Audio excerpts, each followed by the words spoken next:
Provérbios 13, nós vamos ler a partir do versículo 7.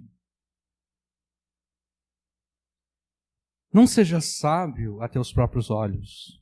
Teme ao Senhor e aparta-te do mal. Isso será saúde para o teu âmago e medula para os teus ossos. Honra ao Senhor com os teus bens e com a primeira parte de todos os teus ganhos, e se encherão os teus celeiros e transbordarão de vinho os teus lagares. Filho meu, não rejeites a correção do Senhor, nem te enojes da sua repreensão, porque o Senhor repreende aquele a quem ama, assim como o pai ao filho a quem quer bem. Amém. Até aqui a palavra de Deus. Aqueles que aqui são pais sabem muito bem que os pais amam os seus filhos com um amor sem igual. E o amor que os pais têm pelos seus filhos levam a entregar para os seus filhos o melhor de si e o melhor daquilo que eles possuem. E é claro que existem essas tristes e trágicas exceções. Quando nós ouvimos de pais e mães e padrastos e madrastas que abusam dos seus filhos, que maltratam os seus filhos, que torturam os seus filhos e que muitas vezes até matam os seus filhos. E essas exceções, elas se mostram tão trágicas e tão tristes, exatamente pelo espanto que elas causam a todos. Porque não se espera que um pai e uma mãe torture o seu filho e mate o seu filho. A gente se espanta exatamente porque não se espera que isso aconteça.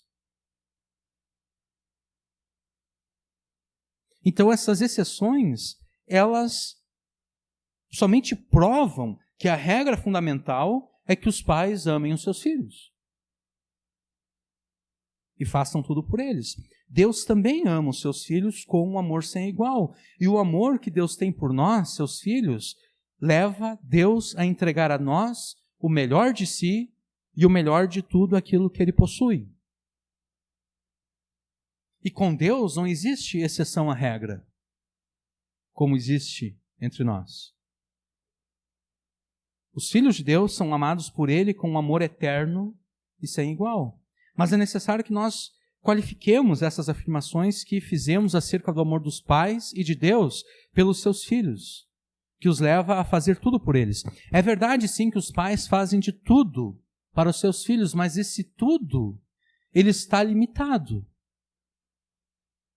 Esse tudo está limitado por aquilo que é efetivamente benéfico para os filhos. Por exemplo, se você ama os seus filhos, você com certeza não vai deixar que eles comam diariamente, em todas as refeições, sorvete e refrigerante. Porque você sabe que, embora sejam muito bons o sorvete e o refrigerante, eles não fazem muito bem para a saúde. Se você deixar que o seu filho faça todas as refeições sorvete e refrigerante, você vai estar matando o seu filho. Então, quando eu digo que você faz tudo pelos seus filhos, esse tudo está limitado por aquilo que realmente faz bem para os seus filhos.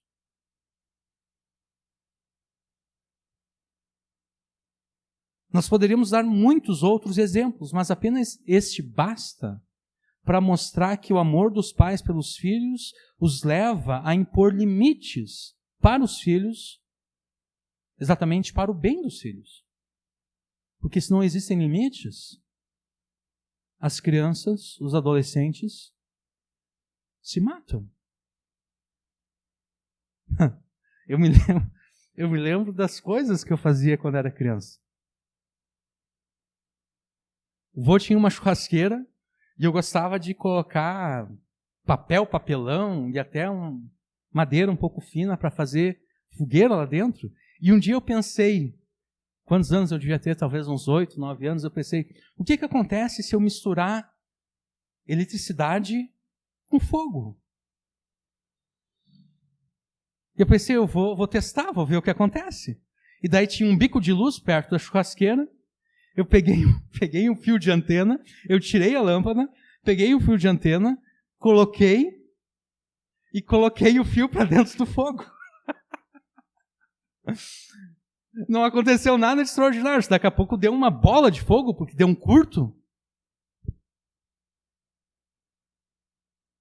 Se meu pai e a minha mãe tivessem visto o que eu estava fazendo, eles não iam permitir que eu fizesse essa experiência científica. O que acontece quando a gente mistura eletricidade com fogo? Eles diriam, deixa um adulto fazer essa experiência para ver o que acontece. Porque isso aqui pode te matar, e realmente eu poderia ter morrido ali. Eu fazia muitas coisas assim quando era criança. Então, o tudo que os pais fazem pelos seus filhos está limitado por aquilo que efetivamente faz o bem, que é benéfico para eles. Então, os pais impõem limites para os seus filhos exatamente para o bem deles. Esses limites, eles nem sempre são entendidos pelos filhos, enquanto os filhos são imaturos.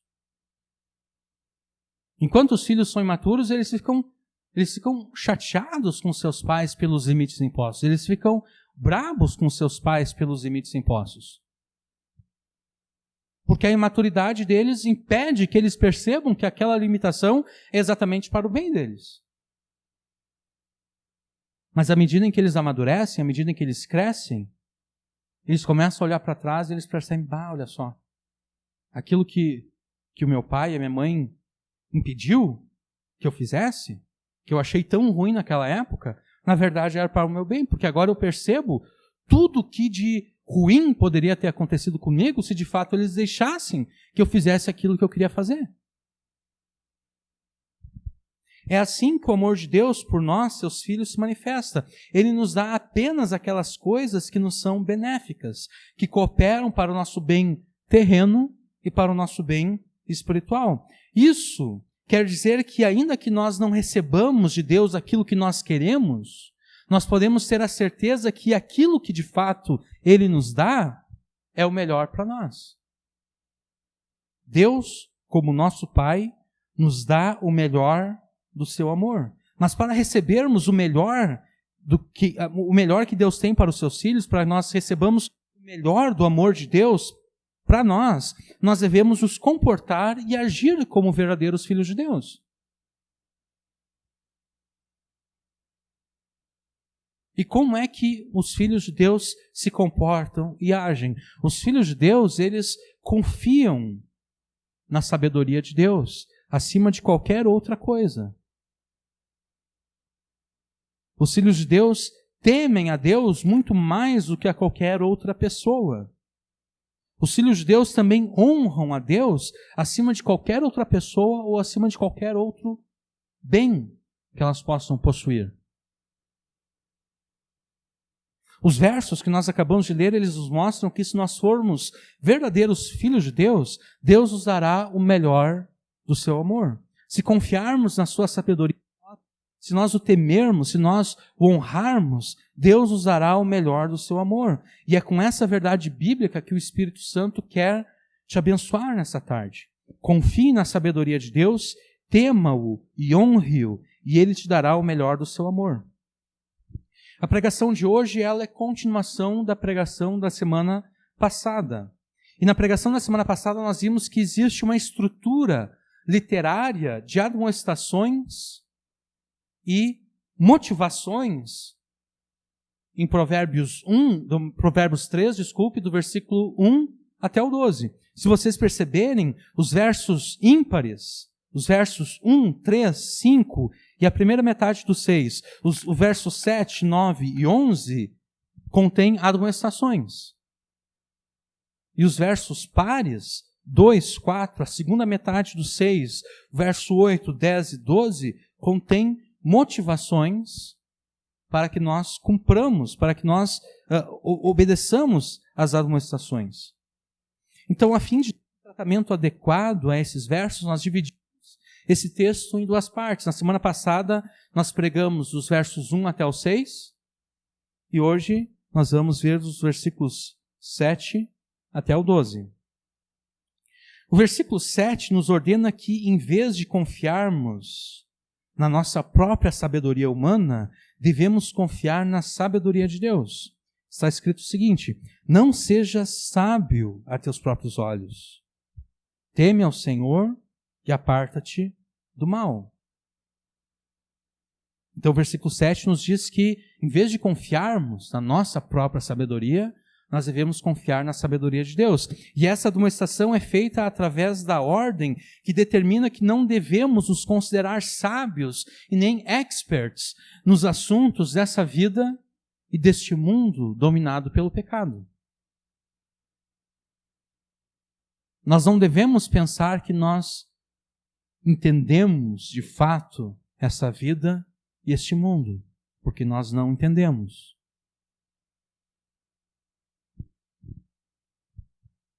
Por que nós não devemos nos considerar sábios e nem experts nos assuntos dessa vida e deste mundo? Porque aquilo que em nós reconhecemos e chamamos de sabedoria, de fato, sabedoria não é. Aquilo que em mim eu enxergo como sabedoria, não é sabedoria. Aquilo que você, em si mesmo, enxerga como sabedoria, de fato, não é sabedoria. Não seja sábio aos seus próprios olhos. Sabedoria aqui no original hebraico significa a capacidade de compreender a realidade e discernir entre o certo e o errado. E nós, em nós mesmos, não temos essa capacidade. Porque nós nascemos como escravos do pecado. Nós nascemos como filhos do diabo, como escravos do diabo. Nós nascemos cegos espiritualmente falando. Nós nascemos surdos espiritualmente falando. E nessas condições, nós não temos nenhuma capacidade de compreender a realidade ao nosso redor e nem de discernir entre o certo e o errado. Aquilo que em nós chamamos de sabedoria não nos permite compreender a realidade ao nosso redor. Aquilo que em nós reconhecemos como sabedoria, em nada nos ajuda a discernir entre o certo e o errado, entre o bem e o mal. Por quê? Porque a nossa sabedoria humana, ela é conformada pela rebeldia contra Deus e ela está sempre direcionada para o pecado. A nossa sabedoria humana, ela é conformada pela rebeldia a Deus.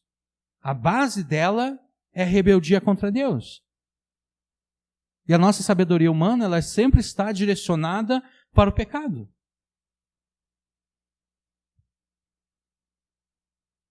Por isso é que esse versículo aqui contrasta a nossa sabedoria humana com o temor do Senhor.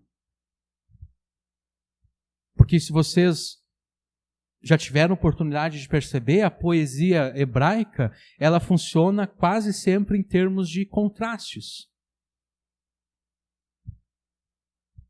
Os versículos da poesia hebraica, eles são divididos em duas partes, às vezes 3 partes.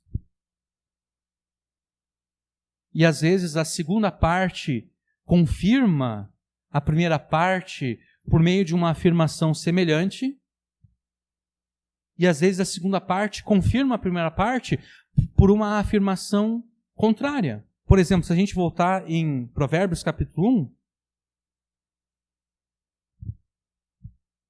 versículo 8, está escrito o seguinte: Filho meu, ouve a instrução de teu pai e não deixes o ensinamento de tua mãe. Perceba como a segunda metade do verso 8, ele confirma a primeira metade a partir de uma afirmação semelhante. Ouve a instrução do teu pai e não deixes o ensinamento da tua mãe. Já o versículo 7 é o contrário. Olha só. O temor do Senhor é o princípio do conhecimento. Mas os loucos desprezam a sabedoria e a instrução. A segunda metade confirma a primeira metade a partir de uma afirmação que contrasta. Uma afirmação que contrasta a primeira. O temor do Senhor é o princípio do conhecimento. Mas os loucos Os loucos são aqueles que não temem ao Senhor e por isso mesmo eles desprezam a sabedoria e a instrução. É assim que a poesia hebraica funciona. Então, voltando para Provérbios 3, versículo 7, está escrito o seguinte: não seja sábio aos seus próprios olhos. Pelo contrário, teme ao Senhor e aparta-te do mal.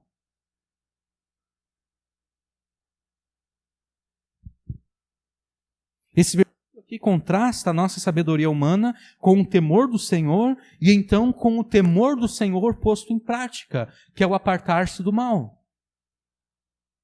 A ordem do pai sábio e temente a Deus para o seu filho inexperiente, para que o seu filho inexperiente não se considere sábio e nenhum expert nos assuntos dessa vida e deste mundo, retoma aquilo que tinha sido nos versículos 5 e 6.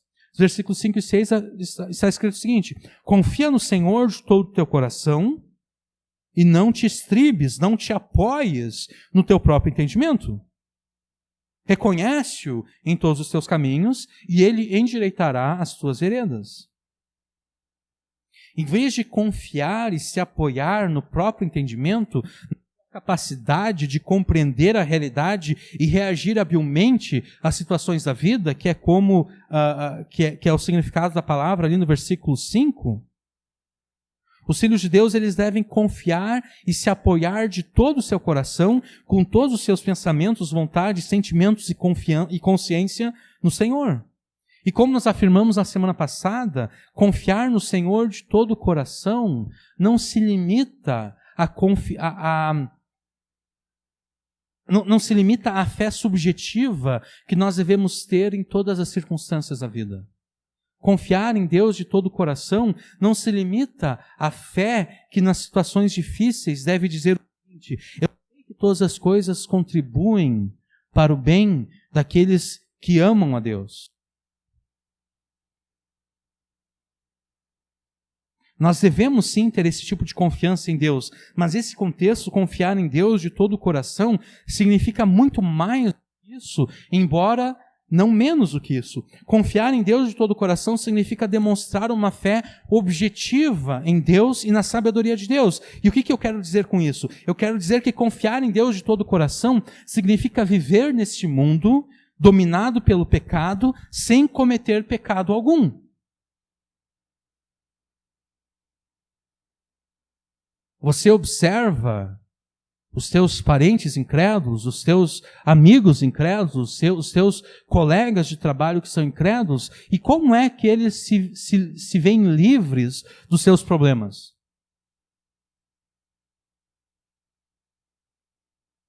Através da mentira, através do engano. É assim que eles se veem livres dos seus problemas.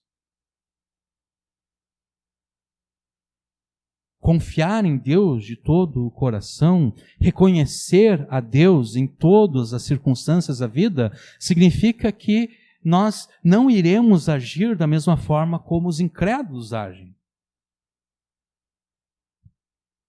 Significa que eu vou dizer a verdade, ainda que essa verdade venha a me prejudicar, porque eu confio em Deus de todo o meu coração.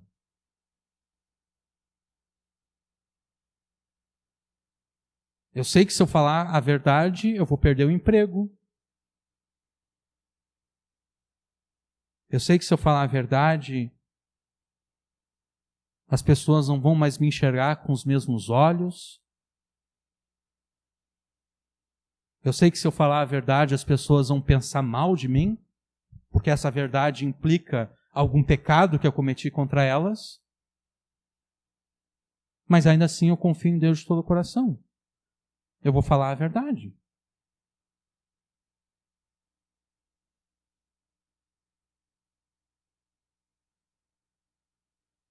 Por isso que no versículo 6, a primeira metade, está escrito: reconhece o Senhor em todos os seus caminhos. Reconhece o Senhor em todas as circunstâncias da sua vida. Reconhecer o Senhor em circunstâncias da vida significa reconhecer que Deus e Jesus, eles são soberanos sobre todas as circunstâncias que vivemos este mundo dominado pelo pecado. E a soberania de Deus e de Jesus sobre todas as circunstâncias das nossas vidas não se limita às circunstâncias em si, mas se estende à forma como nós devemos agir, reagir e responder a essas circunstâncias.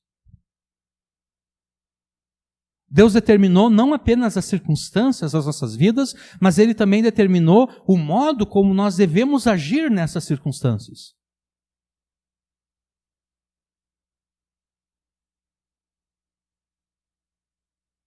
Isso significa então que, enquanto os incrédulos fogem dos seus problemas, fazendo uso da mentira, do falso testemunho, do engano, os filhos de Deus não fogem dos seus problemas. Os filhos de Deus enfrentam de frente os seus problemas sempre com a verdade, mesmo que a verdade cause a eles prejuízo. Porque eles reconhecem que Deus determinou aquela circunstância e Deus também determinou o modo como eles devem responder a essa circunstância. É assim que você mostra que confia em Deus de todo o coração e reconhece o Senhor em todos os seus caminhos. Quando você se recusa a fazer uso do pecado para fugir de algum problema. E aqui que a sabedoria de Deus é contrastada com a nossa sabedoria humana. Porque é a sabedoria humana que sempre quer fugir dos problemas em direção ao pecado. A sabedoria humana, ela sempre quer fugir dos problemas e se refugiar no pecado.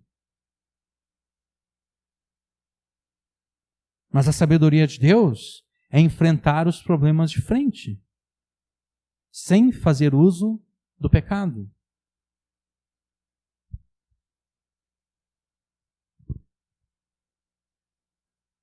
Você deve rejeitar essa sabedoria humana que habita em você. E no lugar dela, você deve adotar a sabedoria de Deus, que se mostra no temor do Senhor, porque o temor do Senhor é o princípio da sabedoria. Temer ao Senhor significa ter medo das consequências de desprezar o Senhor e os seus atributos. Temer ao Senhor significa ter medo das consequências de desprezar a graça de Deus, a misericórdia de Deus, o amor de Deus, bem como a justiça e a santidade de Deus. Deus é extremamente paciente com os pecadores, demonstrando a eles graça, misericórdia e amor. Mas quando pelos nossos pecados, cometidos de forma aberta e em rebeldia contra Ele, nós desprezamos o amor, a misericórdia, a graça de Deus, a justiça e a santidade dele clamam por vingança. Clamam por castigo eterno. É assim que se mostra o temor do Senhor.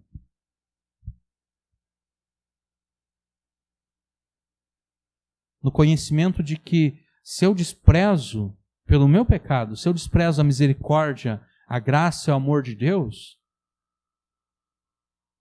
Deus irá manifestar a sua justiça e a sua santidade. E a justiça e a santidade de Deus são tais como um fogo consumidor. Como está escrito lá em Hebreus, no finalzinho do capítulo 12. Segundo as palavras de Jesus, nós devemos ter medo daquele que tem o poder não apenas para matar os nossos corpos, mas também para nos lançar no inferno.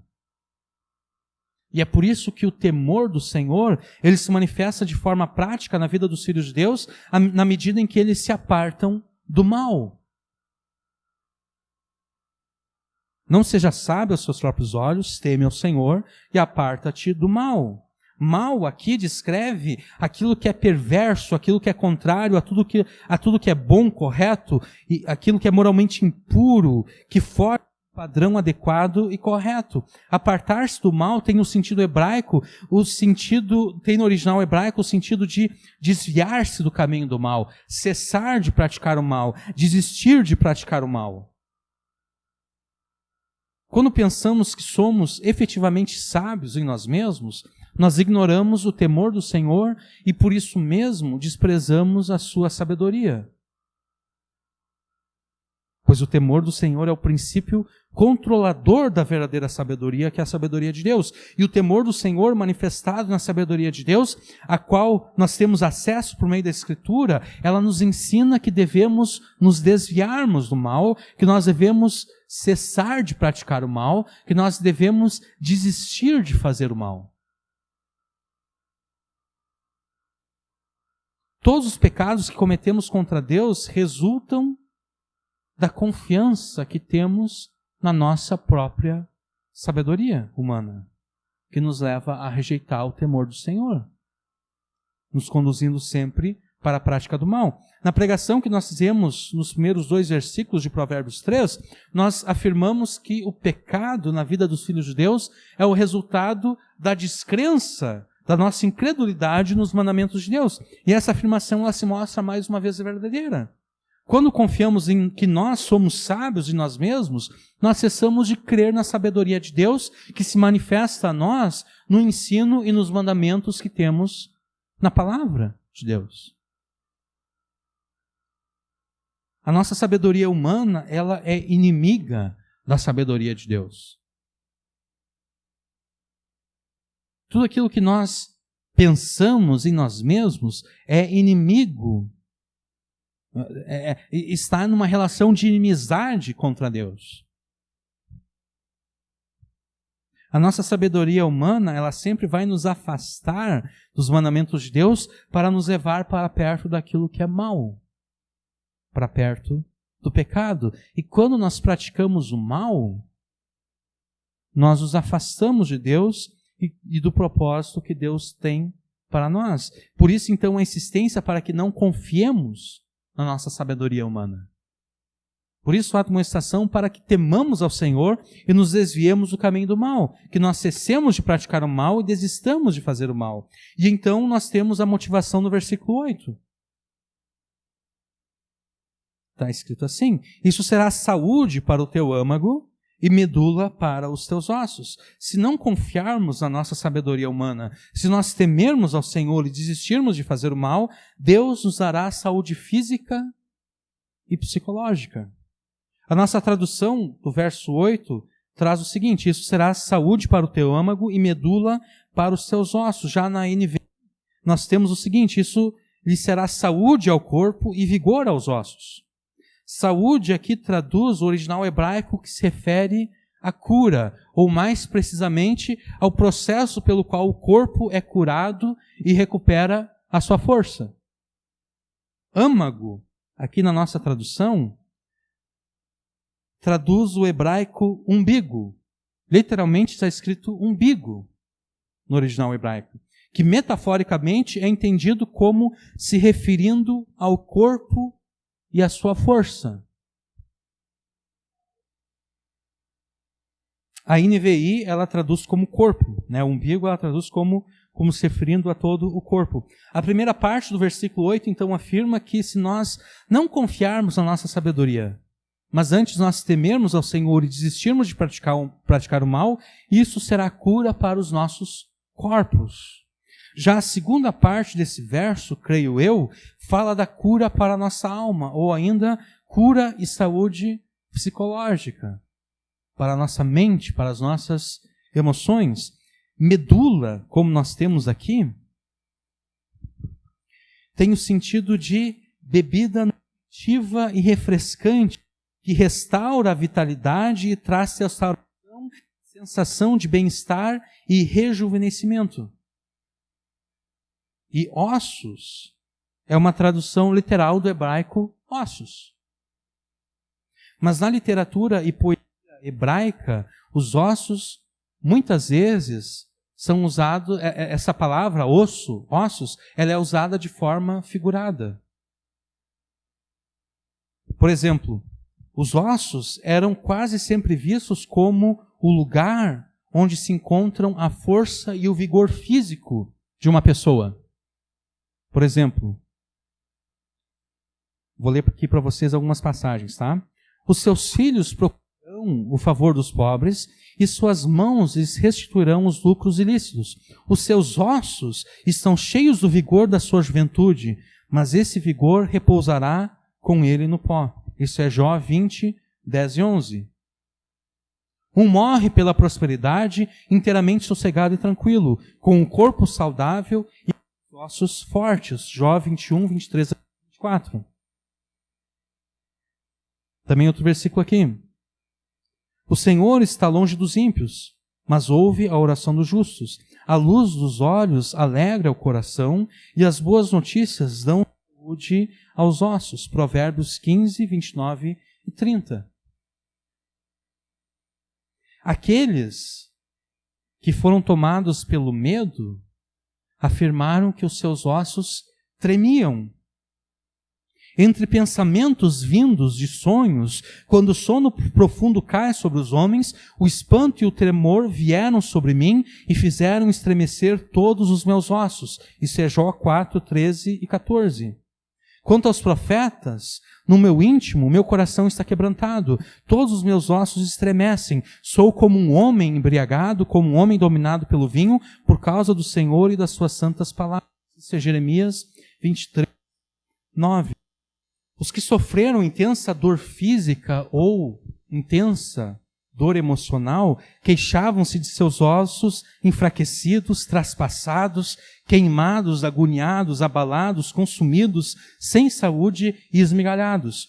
Quando eu o ouvi, meu ventre se comoveu, os meus lábios tremeram diante do ruído, a fraqueza entrou nos meus ossos. Isso é Abacuque 3,16. Agora minha alma se derrama dentro de mim, os dias da aflição tomaram conta de mim, de noite me são transpassados os ossos. Isso é Jó 30, 16 e 17. A minha pele escurece e cai, os meus ossos estão queimados pelo calor. Jó 30, 30. Vós que passais pelo caminho, não vos comoveis? Olhai e vede se há sofrimento maior do que o que estou passando, com o que o Senhor agiu no dia do furor da sua ira. Do alto enviou fogo que penetra os meus ossos e toma conta deles. Isso é Lamentações 1, 12 e 13. Também é castigado na sua cama com dores e constante agonia nos ossos. Jó 33, 19. Senhor, tem compaixão de mim, porque sou fraco. Cura-me, Senhor, porque os meus ossos estão abalados. Salmo 6, 2. Pois a minha vida é consumida pela angústia e meus anos pelos gemidos.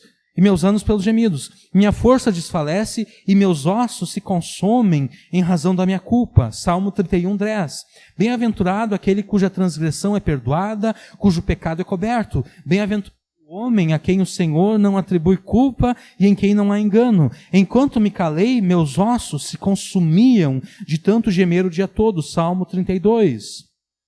Por causa da tua indignação, não há no meu corpo parte saudável. Por causa do meu pecado, não há saúde em meus ossos. Salmo 38. Meus ossos se esmigalham quando meus adversários dizem sem cessar: onde está o teu Deus? Salmo 42. Dá para perceber que de fato não existe um fogo dentro dos ossos do profeta Jeremias lá em Lamentações. Ele está usando essa linguagem aqui de forma metafórica para se referir ao sofrimento psicológico dele, ao sofrimento emocional dele.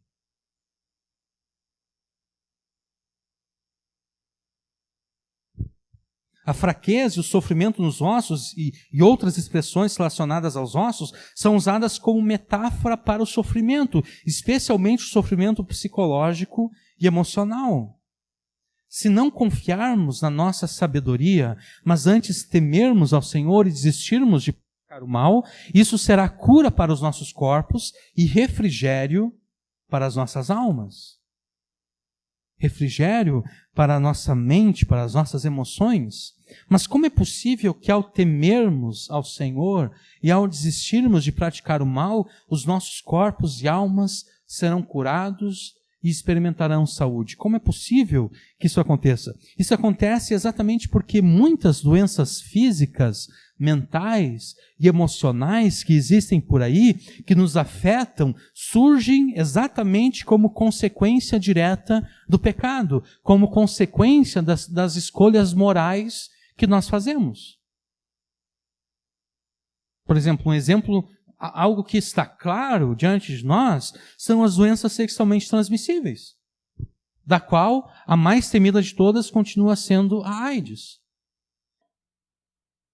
As doenças sexualmente transmissíveis, elas se propagam exatamente por causa de um estilo de vida promíscuo.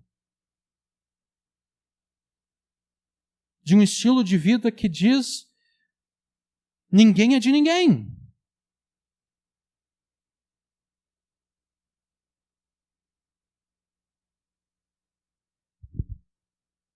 E ainda, quantas doenças não são causadas quando nós nos deixamos escravizar e dominar pelo álcool, pela nicotina e por outras substâncias, sejam elas lícitas ou ilícitas. Eu tenho um tio que morreu de cirrose hepática por ter abusado do álcool durante praticamente toda a vida adulta dele. Perceba que não é pecado fazer uso do álcool, porque daqui a pouco a gente vai ver aqui que um dos sinais da bênção de Deus é que os lagares vão transbordar de vinho. Se Deus abençoa os seus filhos com vinho, com abundância de vinho, obviamente que tomar vinho não é pecado. Agora, o pecado é se deixar dominar pelo vinho. E isso o meu tio fez.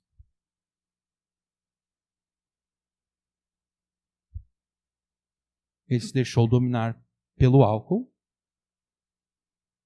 e morreu em decorrência do álcool. E tantos outros que se deixam dominar pela nicotina e morrem de câncer do pulmão.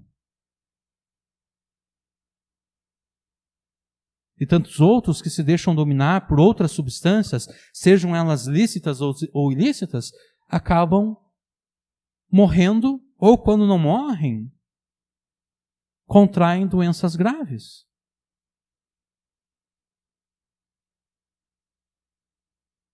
Ou ainda, quantas doenças não são causadas quando nós não controlamos, ou melhor, quando nós nos deixamos controlar pelo prazer que a glutonaria nos proporciona? Né? Quantas doenças não surgem do comer demais e do comer errado?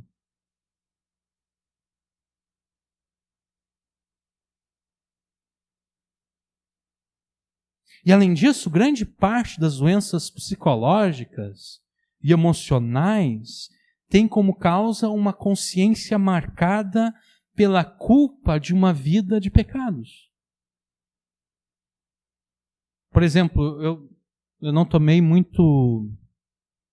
não me dediquei muito a ver o que aconteceu, mas pelo jeito lá nos Estados Unidos, um camarada foi num estabelecimento, acho que faz massagens e tudo, e abriu fogo e matou várias pessoas. E a razão dele ter feito isso é que ele queria eliminar as fontes de tentação sexual na vida dele.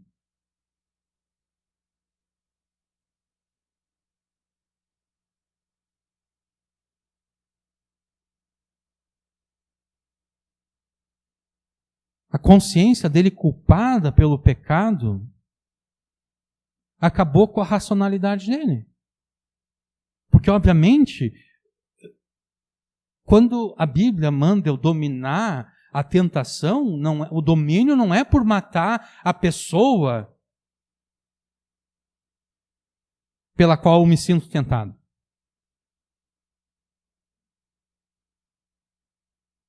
Esse cara, obviamente, ficou perturbado na sua mente. Por isso que ele fez isso, porque ninguém que tenha mente sã vai num estabelecimento e vai abrir fogo contra as pessoas e vai matar elas. A mente desse cara ficou perturbada pela culpa dele. a vida dele de pecados deixou a mente dele perturbada.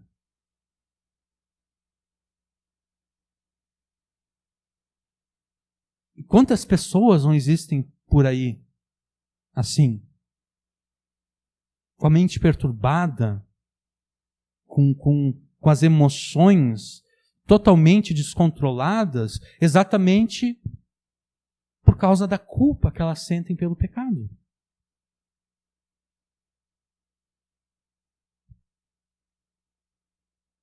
O que nós precisamos entender é que Deus criou este mundo e a nós de tal forma que nós nos desenvolvemos, nós florescemos quando obedecemos aos mandamentos de Deus.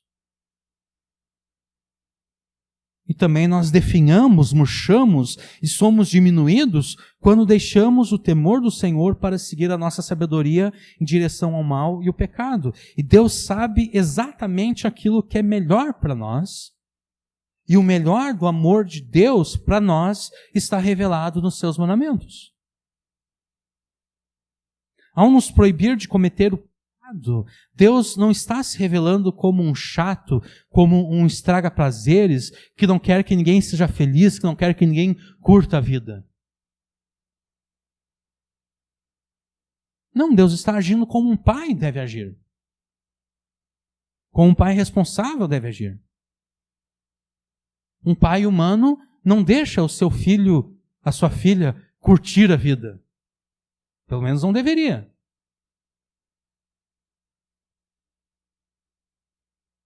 Não deixa fazer tudo aquilo que quer fazer.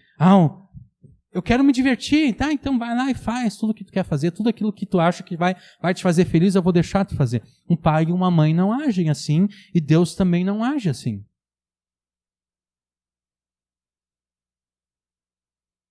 Deus impõe limites exatamente porque Deus sabe aquilo que é benéfico e aquilo que é maléfico, aquilo que faz bem e aquilo que faz mal.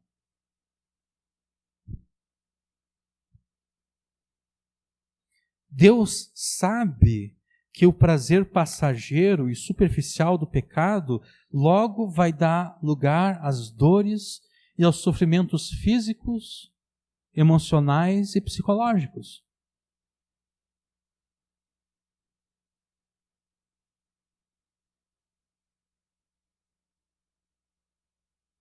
Há um tempo atrás também eu vi a notícia, estava um casal de namorados, ou eram casados, sei lá. Eles pensaram o seguinte: vamos convidar um outro cara para ter uma relação com a gente.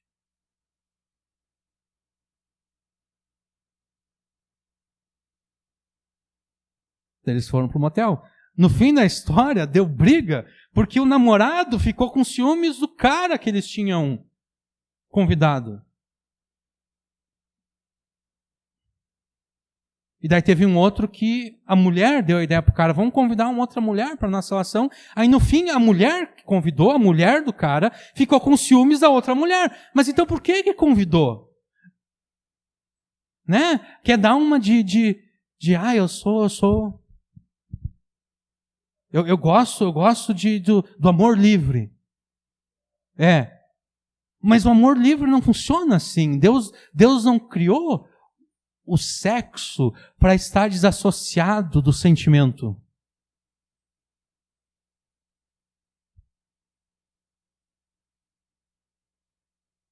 Deus não fez o sexo para ele agir, para o sexo acontecer sem que ocorra sentimentos junto. E obviamente o sentimento é um sentimento de exclusividade. Se esse aqui é o meu marido, ele é o meu marido, ele não pode ser de nenhuma outra mulher. Se essa aqui é a minha mulher, ela é minha mulher, ela não pode ser de nenhum outro homem. Deus criou as coisas assim, e é por isso que tentar agir de uma forma contrária à criação de Deus sempre vai dar problema. Mais cedo ou mais tarde.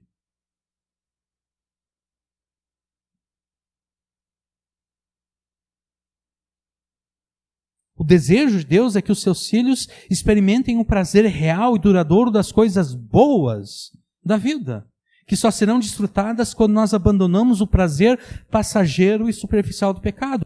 Uma vida sexual promíscua, ela não traz felicidade e prazer reais e verdadeiros. Pelo contrário, tais pessoas, se trouxesse de fato, se uma vida sexual promíscua trouxesse de fato felicidade e prazer que sejam reais e verdadeiros, essas pessoas que vivem essa promiscuidade, elas não viveriam para entorpecer as suas mentes com álcool e com drogas.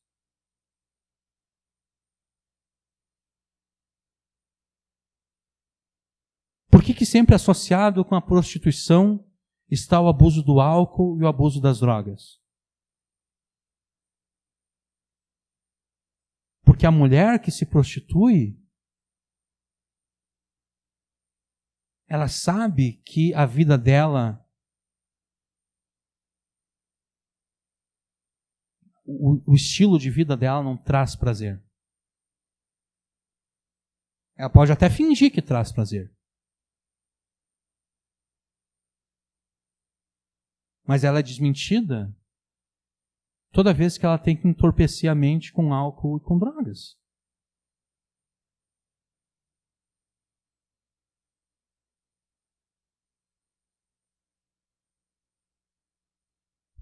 Uma vida sexual verdadeiramente prazerosa é aquela cuja intimidade física é fruto da intimidade espiritual e emocional entre o homem e a mulher, que resulta do amor e do respeito que um nutre pelo outro, gerando fidelidade entre ambos. É assim que os mandamentos de Deus nos protegem de enfermidades físicas, psicológicas e emocionais. Mas aqui nós devemos fazer um comentário que é pertinente. O que está escrito aqui não implica que os filhos de Deus jamais experimentarão enfermidades de forma absoluta. O que está escrito aqui não quer dizer que nós não vamos pegar uma gripe. O que está escrito aqui não quer dizer que nós não vamos pegar a Covid ou qualquer outra doença. Isso por duas razões. A primeira é que jamais chegamos a obedecer a Deus com perfeição.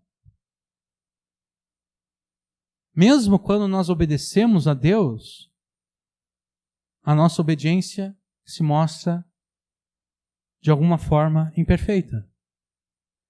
E a segunda razão é que o mundo ele está dominado pela maldição, ou melhor, ele está debaixo da maldição e da ira de Deus. Quando Adão pecou, quando nós pecamos em Adão, Deus amaldiçoou a terra. E essa maldição se mostra em 3 áreas. No trabalho e no sustento, Deus disse para Adão, a partir de agora tu vai ter que suar para te sustentar. Até então, o teu trabalho era fácil, Adão. A terra iria trabalhar ao teu favor. Mas a partir de agora, a terra vai criar espinhos, abrolhos, ervas daninhas. E vai ser difícil tu conseguir o fruto da terra. Vai ser difícil porque daqui a pouco não vai vir chuva, daqui a pouco vai dar seca.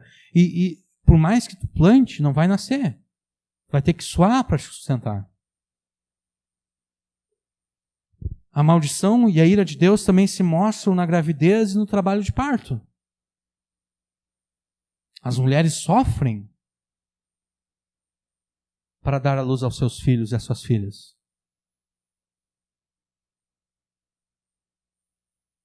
E a maldição e a ira de Deus também se mostram nas doenças e na morte. Embora a morte de Jesus e a sua ressurreição nos livre, ou livre os filhos de Deus da maldição direta do pecado sobre nós, nós ainda sofremos as consequências da maldição cósmica que Deus lançou sobre este mundo.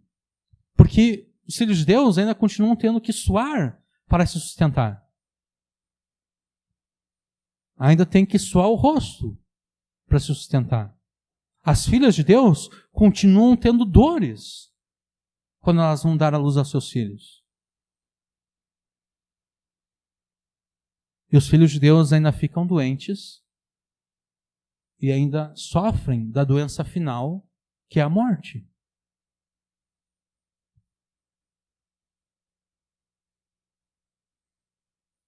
Então a promessa que temos aqui não nos garante um livramento absoluto de todas as doenças que existem. Mas ela nos garante que ao temermos a Deus e nos abstermos da prática do mal, nós estamos protegidos daquelas doenças, daquelas enfermidades que surgem como resultado dos pecados cometidos. E também daquelas doenças que surgem como resultado do castigo de Deus sobre aqueles que cometem tais pecados. Porque, por exemplo, para o povo de Deus, Deus disse que se eles obedecessem os seus mandamentos, Deus jamais lançaria sobre eles as doenças do Egito, as pragas do Egito.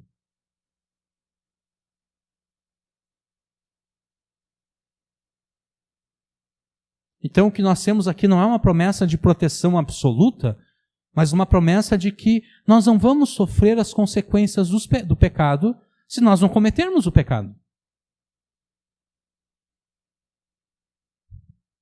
As nossas mentes, as nossas emoções, a nossa psique estará livre de todo o transtorno que surge de uma consciência culpada. E como Jesus, na sua ressurreição, deu um golpe final, ou melhor, deu um golpe mortal na morte, e como na sua volta a morte será finalmente e absolutamente derrotada, nós temos a promessa da ressurreição escatológica do último dia. E a ressurreição dos mortos é a cura final e absoluta para todas as doenças. Então, enquanto nós vivemos neste mundo amaldiçoado por Deus, sempre que nos sentirmos fracos e enfermos nos nossos corpos, nas nossas mentes, nas nossas emoções, nós sempre devemos nos aproximar do nosso Pai Celeste, orando, rogando por misericórdia, graça e cura, tudo em nome de Jesus, porque Ele é o Deus que nos cura, está escrito no Antigo Testamento. E se na providência de Deus Ele se negar a nos curar, nós devemos entender que de algum modo que nós ainda não compreendemos, aquela enfermidade está cooperando para o nosso bem. Como daqui a pouco nós vamos ver. Não se considere sábio aos seus próprios olhos. Não pense que você sabe mais acerca de si mesmo e deste mundo do que aquele que criou você e criou a este mundo. Tema ao Senhor e cesse de praticar o mal, e isso será saúde e refrigério para o teu corpo e para a tua alma. Não se engane pensando que o pecado é o melhor que este mundo pode te oferecer. O melhor do amor de Deus para os seus filhos está registrado nos seus mandamentos, pelos quais nós teremos alegria, prazer, verdadeiros e duradouros, e por fim, a vida eterna. A próxima demonstração nós encontramos o versículo 9. Honra ao Senhor com os teus bens e com a primeira parte de todos os teus ganhos. Honrar significa louvar, exaltar, glorificar. Significa mostrar respeito, mostrar apreço. A honra, o louvor e a exaltação que nós, Deus, devemos render a Deus, devemos prestar ao nosso Pai, ela vai muito além das palavras que nós proferimos em forma de melodia cantada. Vai muito além das palavras que nós proferimos enquanto cantamos louvores a Deus. Nós devemos honrar a Deus com tudo aquilo que nós somos e com tudo aquilo que nós temos. E isso se estende aos nossos bens e às nossas finanças. O que nós temos aqui não se limita aos dízimos e às ofertas. O que nós temos aqui se estende a tudo aquilo que nós temos, todos os nossos bens, todos os nossos recursos. Os dízimos e as ofertas são citados na segunda metade desse verso, com a primeira parte dos teus ganhos. Aqui está o dízimo, aqui estão as ofertas. A contribuição para a obra de Deus, na forma de dízimos e ofertas, deve ser a nossa prioridade sobre qualquer outra despesa que nós tivermos. Mas a devolução dos dízimos e ofertas não encerram, não concluem a nossa responsabilidade de honrarmos a Deus com o nosso dinheiro, com as nossas posses. A primeira parte do versículo 9 diz: honre ao Senhor com os teus bens, significando que tudo aquilo que nós temos deve ser usado de modo a trazer honra a Deus. Como filhos de Deus, temos a responsabilidade de honrarmos a Deus, inclusive na forma como nós usamos os nossos bens, as nossas finanças e os nossos recursos. Isso significa que depois de termos devolvido a Deus os dízimos e as ofertas, nós não somos livres para usar o resto daquilo que temos, para usar... Eu estou repetindo aqui, desculpe, eu vou voltar aqui na frase. Isso significa que depois de termos devolvido a Deus os dízimos e ofertas, nós não somos livres para gastar o restante daquilo que temos, segundo nós bem entendemos.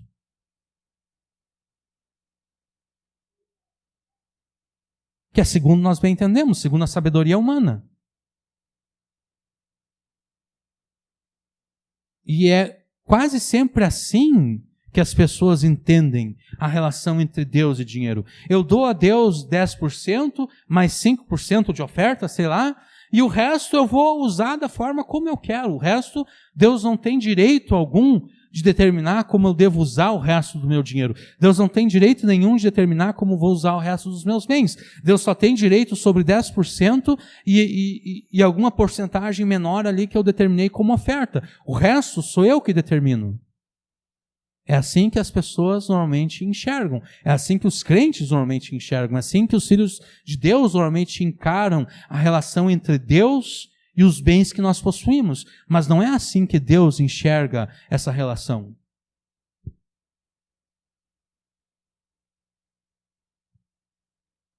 Deus se vê no direito de determinar a forma como nós usamos tudo aquilo que temos.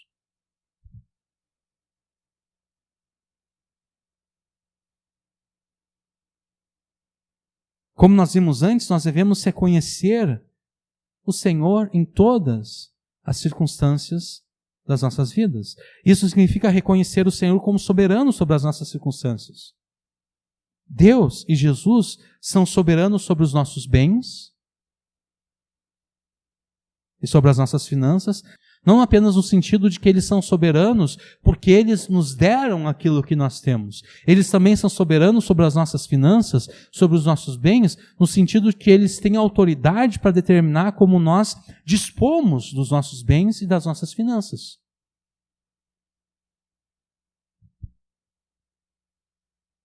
Deus não sustenta os seus filhos para que eles usem aquilo que Ele lhes deu segundo a sua própria sabedoria humana.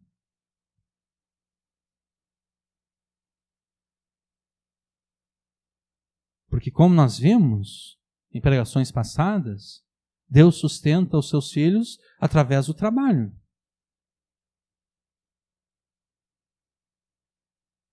E Deus pensa o seguinte, bom, é eu que estou te sustentando, né? Fui eu que te dei esse emprego, sou eu que te dei a sabedoria para saber como produzir no trabalho que você tem, sou eu que te dou energia para trabalhar, então é eu que estou te dando tudo aquilo que tu tem. E se fui eu que te dei tudo aquilo que tu tem, eu vou determinar como tu vai usar tudo aquilo que tu tem.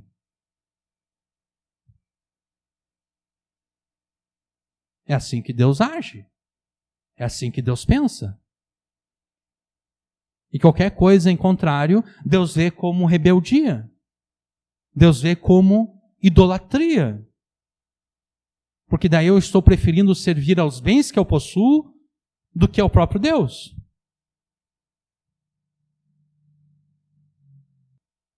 Nós honramos a Deus com nossos bens quando nós nos recusamos a usar os que Ele nos deu, segundo a nossa sabedoria humana. Nós honramos a Deus com os nossos bens, usando os recursos que Ele nos deu, segundo aquilo que Ele nos ordena na sua palavra. Isso significa que você não vai desperdiçar os seus bens. Você não pode desperdiçar aquilo que Deus te deu, porque foi Ele que te deu. Você vai usar aquilo que Deus te deu segundo a sabedoria de Deus. Esse exemplo nós temos a partir da prática de Jesus. Em 2 oportunidades, Jesus multiplicou os pães e os peixes. E para quem multiplicou pães e peixes 2 vezes, não é difícil multiplicar outras vezes, né? Não seria difícil para Jesus multiplicar pães e peixes 10 vezes, 20 vezes, 100 vezes.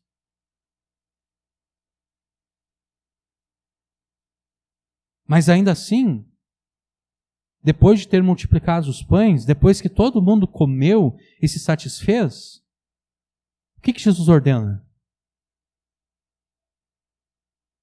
Que aquilo que sobrou seja guardado.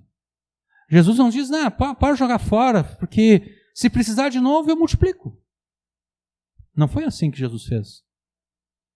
Nas 2 oportunidades, Jesus mandou guardar.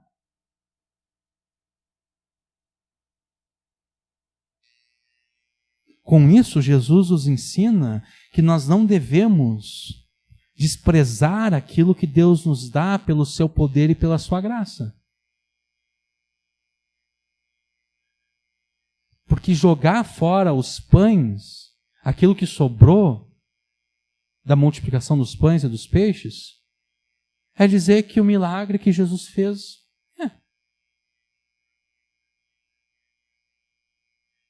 é a mesma coisa que você recebeu o presente de alguém? É o teu aniversário. A pessoa pensa bem, eu quero dar um presente legal para essa pessoa aqui, porque eu gosto muito dela. Ela te dá um presente, você olha o presente assim,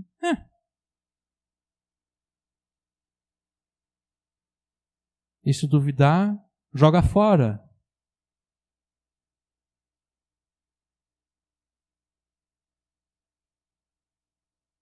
Desperdiçar os bens que Deus nos dá é desprezar aquilo que Deus nos deu. É desprezar o cuidado de Deus sobre nós. É desprezar a providência de Deus a nosso favor.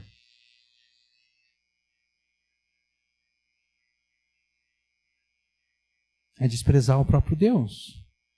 Você também honrará a Deus com seus bens, ajudando a todos os necessitados que passam por você.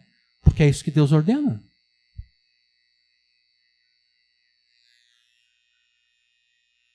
Mas eu só tenho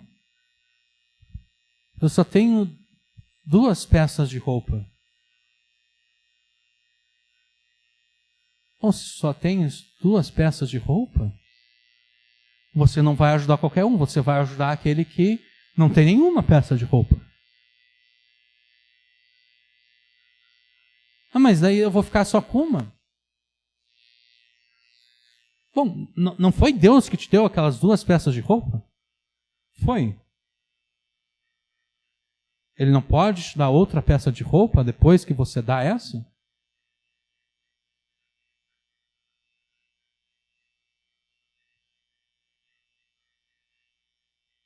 Você honrará a Deus com os seus bens, usando os recursos que você tem para garantir o bem-estar da sua família e o futuro dos seus filhos.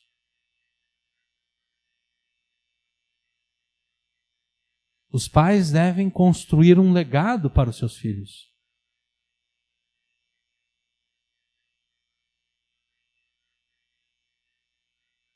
E quando esse legado é perdido no jogo, quando ele é perdido no vício, aquele que se diz filho de Deus está desprezando a Deus. Não está usando os seus bens de forma a honrar a Deus. Você honrará a Deus com seus bens, contribuindo para o reino de Deus com muito mais do que os dízimos e ofertas. Jesus disse aos seus discípulos: o administrador de um homem rico foi acusado de estar desperdiçando seus bens. Então ele o chamou e lhe perguntou: que é isso que estou ouvindo a seu respeito? Preste contas da sua administração, porque você não pode continuar sendo o meu administrador.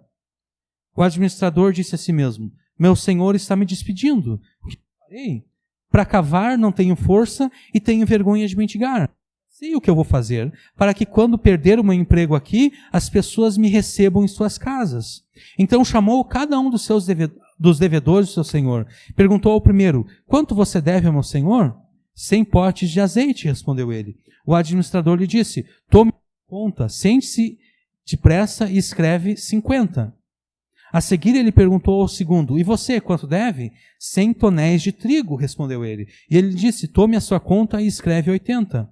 O Senhor elogiou o administrador desonesto porque agiu astutamente, pois os filhos deste mundo são mais astutos no trato entre si do que os filhos da luz. Por isso eu lhes digo, usem as riquezas deste mundo ímpio para amigos, de forma que quando a riqueza deste mundo ímpio acabar, estes os recebam nas moradas eternas.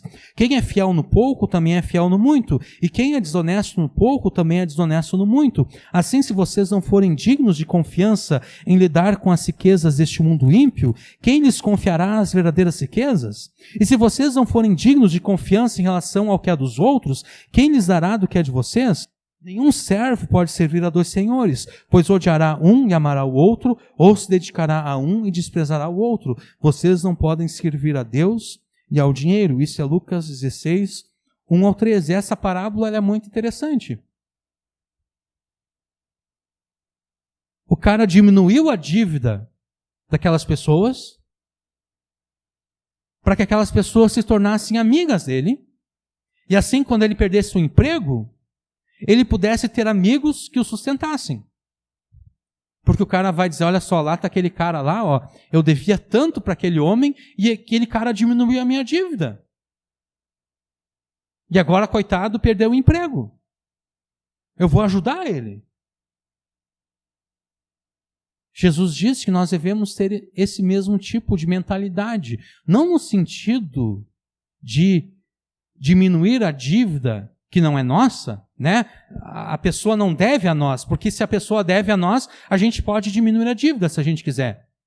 Mas Jesus disse que a gente tem que ter a mesma mentalidade desse homem no seguinte sentido, usar as riquezas desse mundo para conseguirmos amigos, para que quando então a nossa riqueza deste mundo acabar, esses nossos amigos nos recebam nas moradas eternas, nos recebam no céu. Nós devemos usar o dinheiro que nós temos agora para conseguir amigos espirituais, para conseguir irmãos em Cristo.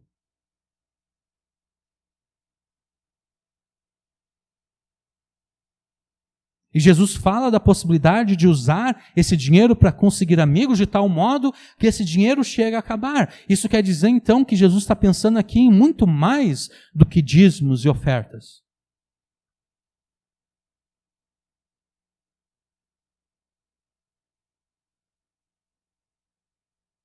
E se eu pensar, não, mas isso aqui já é demais, Jesus continua dizendo o seguinte: nenhum servo pode servir a 2 senhores, pois odiará um e amará o outro, ou se dedicará a um e desprezará o outro. Vocês não podem servir a Deus e ao dinheiro.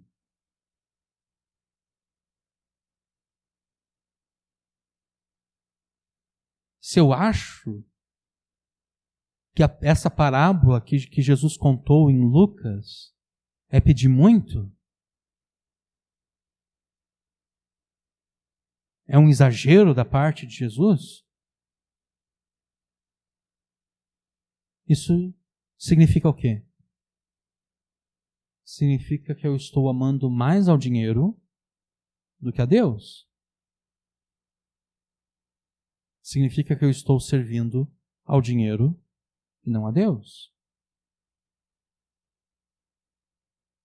Então nós honramos a Deus com os nossos bens quando dispomos deles para patrocinar o reino de Deus e a propagação do Evangelho. E a palavra de Deus determina muitos outros usos que devemos fazer dos nossos bens para honrarmos a Deus. E compete a nós então descobrirmos isso na palavra de Deus. O versículo 10 nos dá o resultado disso. E se encherão os teus celeiros e transbordarão de vinho os teus lagares. Ao honrarmos a Deus com os nossos bens e com a primeira e a melhor parte dos nossos ganhos, Deus promete prosperar o nosso trabalho e os nossos ganhos. Aqui é falado acerca de celeiros e de lagares, porque a sociedade da época era uma sociedade agrária. As pessoas viviam do campo. Então, obviamente, a prosperidade ia se mostrar num celeiro cheio de grãos. A prosperidade ia se mostrar num lagar que estivesse transbordando de vinho.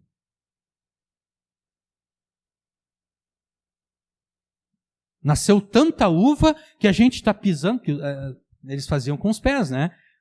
Tomara que eles tivessem uma boa higiene. Eles pisavam lá no lagar, as uvas, esmagavam as uvas, e o lagar ele tinha sulcos, onde o suco da uva ia escorrendo, e daí eles iam guardando para poder fazer o vinho.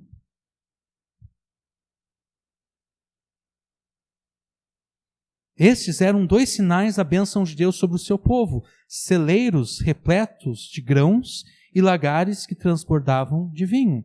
Mas o que isso significa de forma efetiva? Em primeiro lugar, a gente deve dizer o que isso não significa.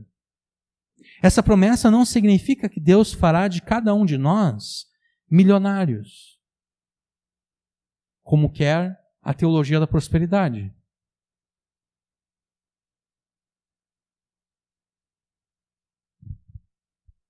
Isso significa, essa promessa aqui, se encherão os teus celeiros e transbordarão de vinho os teus lagares, significa que por meio do suor do seu rosto, através do seu trabalho, Deus providenciará sustento para você, sua família, para a obra de Deus e para todos os necessitados que você encontrar.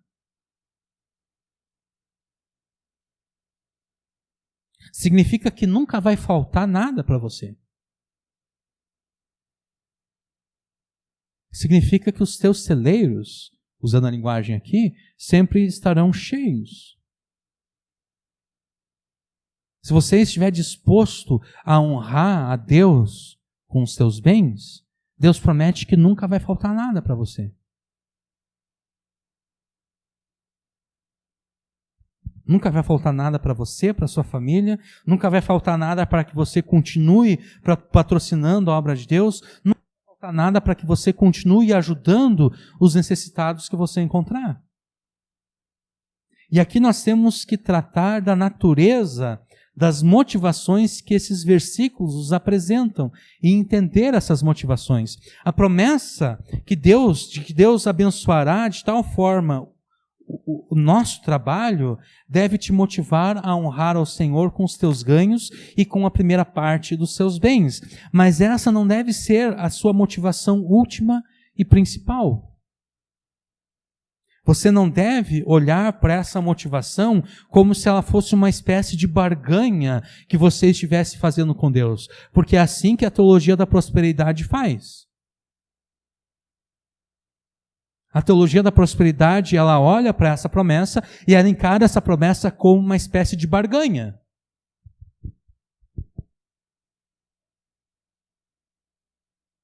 E quando a gente pensa em termos de barganha, em termos de um negócio, em termos de um trato que está sendo feito, o objetivo último não é mais honrar a Deus. O objetivo último não é diferente de fazer um investimento na bolsa de valores.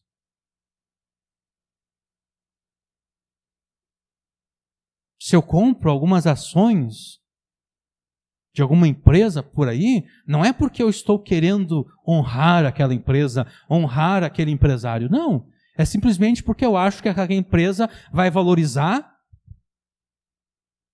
e no futuro eu vou poder vender aquelas ações e eu vou ter lucro. Isso é barganha. Eu compro ações baratas agora, porque eu acho que no futuro elas vão ficar mais caras, aí eu posso vendê-las e eu vou ter lucro. Isso é barganha. Mas não é isso que Deus quer que nós façamos. Não é dessa forma que Deus quer que nós encaremos essa promessa que Ele nos dá aqui. Não é uma troca que nós estamos fazendo com Deus. Olha, Deus, eu estou dando o dízimo aqui, e daí eu quero que o Senhor Eu estou esperando que o Senhor faça valer a sua parte. Eu estou esperando que o Senhor multiplique esse dinheiro. Eu estou fazendo um investimento no Senhor. Eu estou esperando que as ações do Senhor venham a serem valorizadas. Porque daí não é a Deus que eu estou honrando, é o dinheiro. Eu estou em busca do dinheiro.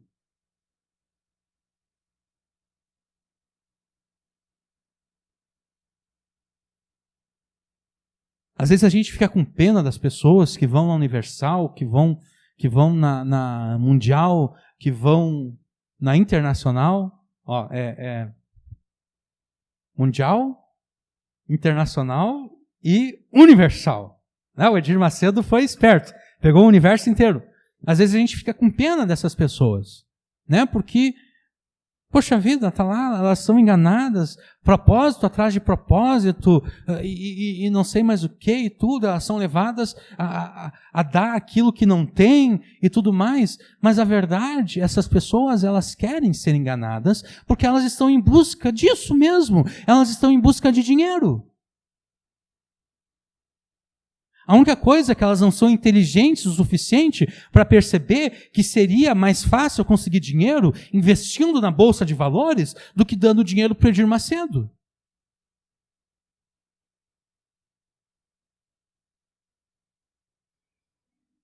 E as pessoas que vão lá, elas estão em busca disso. Elas querem o dinheiro, elas não querem Deus, elas querem dinheiro. Elas querem um Deus que aceite ficar em segundo lugar. Um Deus que aceite ficar atrás do dinheiro. É esse Deus que elas querem. E por isso elas não têm nenhum problema em olhar para uma promessa como essa e encarar essa promessa como uma barganha que é feita com Deus.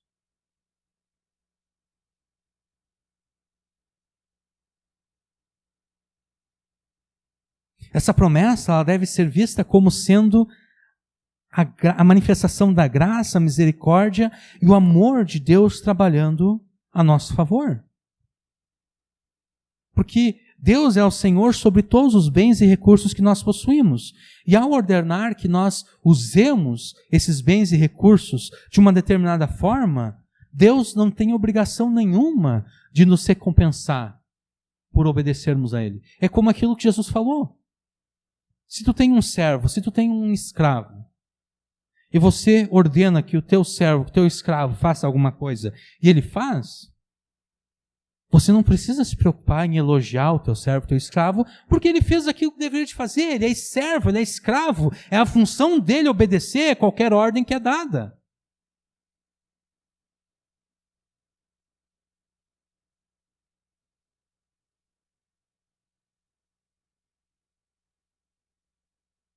Ou a gente pode pensar no Gabriel, lá no exército. Recebe uma ordem e obedece a ordem. Quem deu a ordem não vai, nossa, Gabriel, como tu é um guri obediente e não sei o quê. Não, ele simplesmente cumpriu aquilo que deveria de fazer, obedecer a ordem. Já teve que pagar 10 alguma vez, né? Então, o cara não vai, nossa, olha só, pagou 10, que cara exemplar esse. Não, é a função dele, é obedecer a ordem. Né? Infelizmente, o soldado raso, ele não pode mandar em ninguém, né? Ele só diz sim, Senhor. Ele não tem ninguém para mandar. Só quando chega em casa pode mandar no Daniel, né? Mas fora de casa, lá no exército, não pode. Quando o pai e a mãe não estão em casa, ele pode mandar em ti.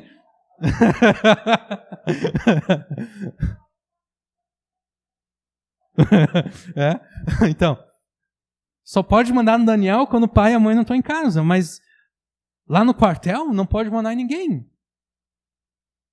Deus não tem obrigação nenhuma de nos recompensar quando nós o obedecemos. Deus não tem obrigação nenhuma de nos recompensar quando nós o honramos com os nossos bens, mas Deus recompensa os seus filhos.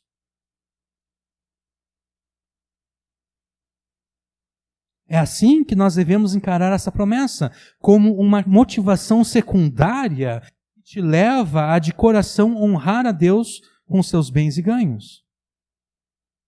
Mas se em vez disso você encarar essa promessa como uma barganha, como um negócio com Deus, não será ao Senhor que você está honrando. Será ao dinheiro, será aos bens. E não a Deus. Não considere Deus como sendo uma espécie de Papai Noel que só existe para te abençoar financeiramente. É assim que essas igrejas mostram Deus, como um Papai Noel.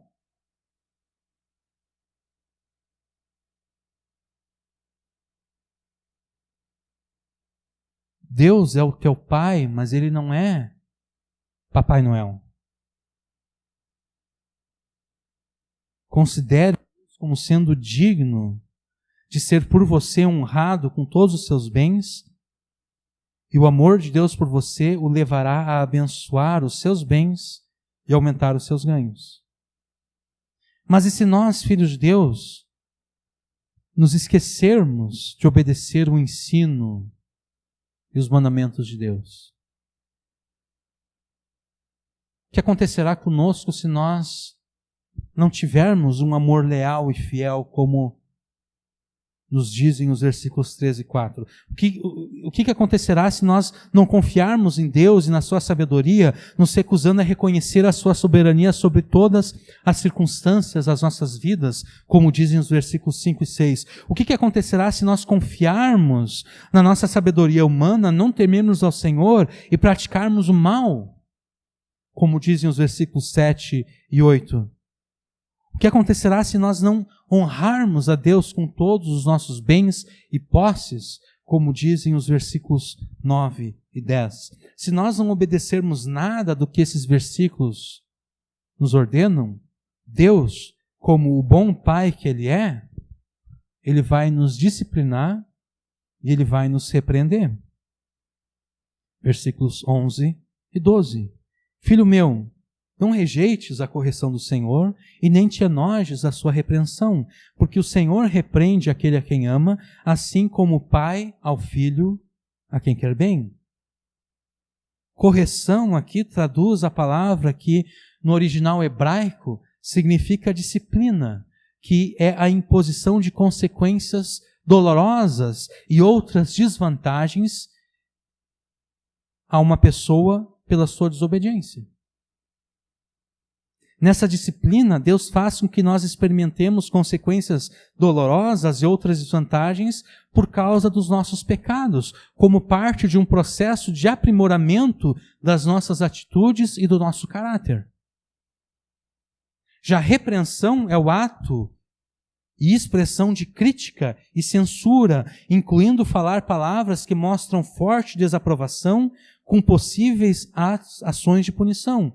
Assim como os nossos pais nos repreenderam, nos xingaram, nos disciplinaram quando nós os desobedecemos, assim também Deus faz conosco quando nós o desobedecemos.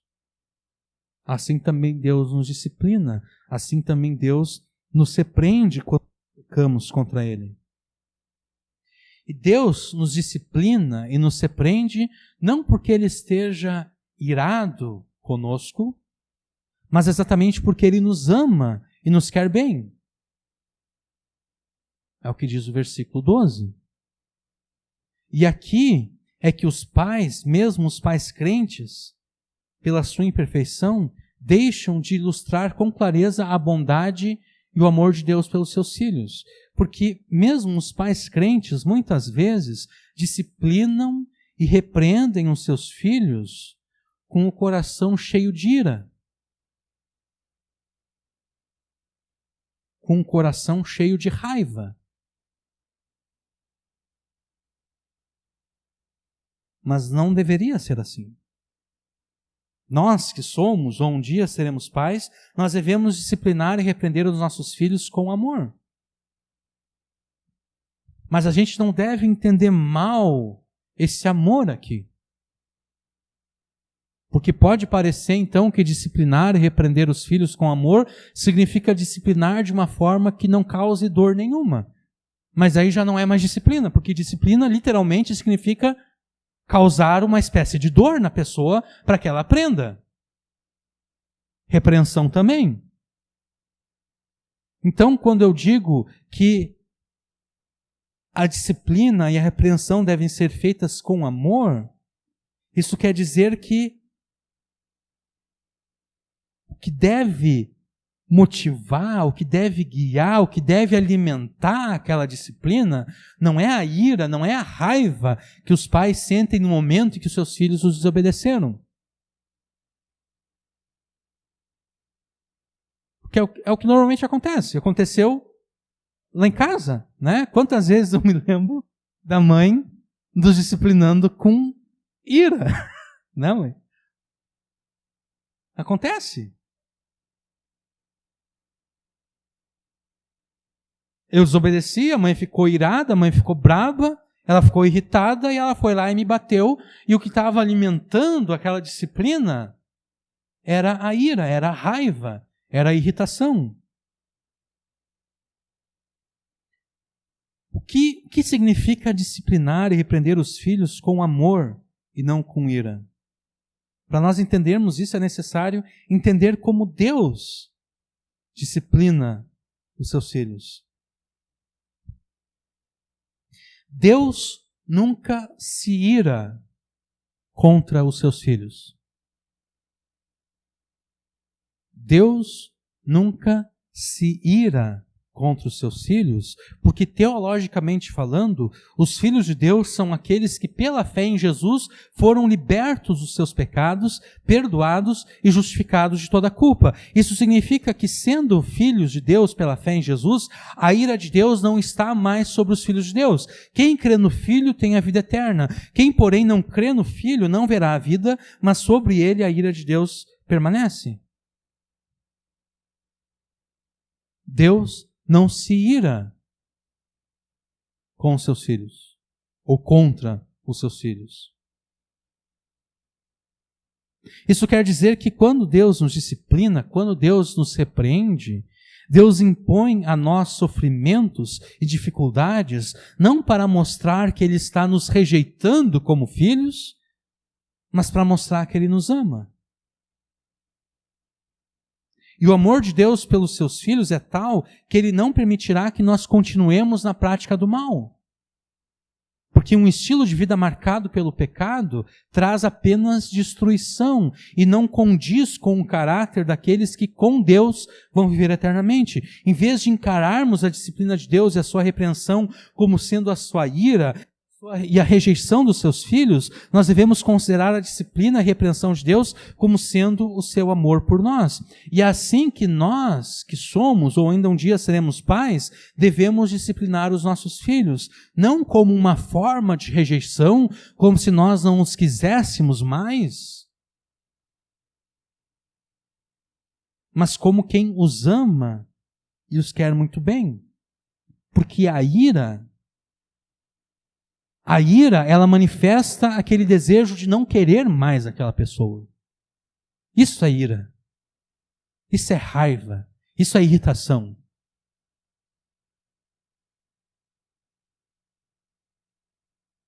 E quando os pais disciplinam seus filhos com ira, ainda que não percebam, e ainda que não seja essa a sua intenção,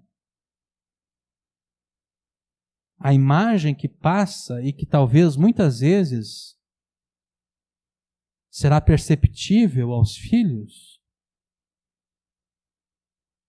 é que aquela disciplina não parte de um amor de um pai que quer aquele filho, mas sim de alguém que está rejeitando aquela criança.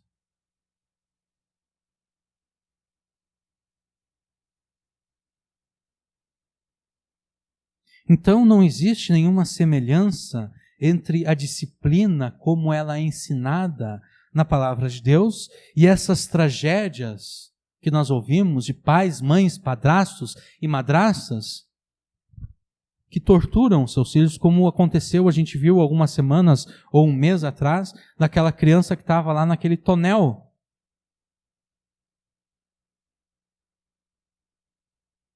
Ficava preso no tonel. E o guri estava tão magro que parecia aquelas crianças da África, que a gente vê às vezes. Estava só pele e ossos. Isso não é disciplina.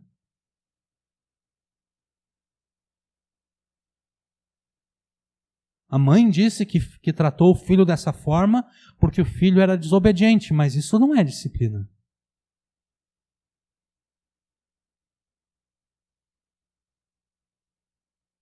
Porque aquele castigo ali não parte de um pai e de uma mãe que ama o seu filho.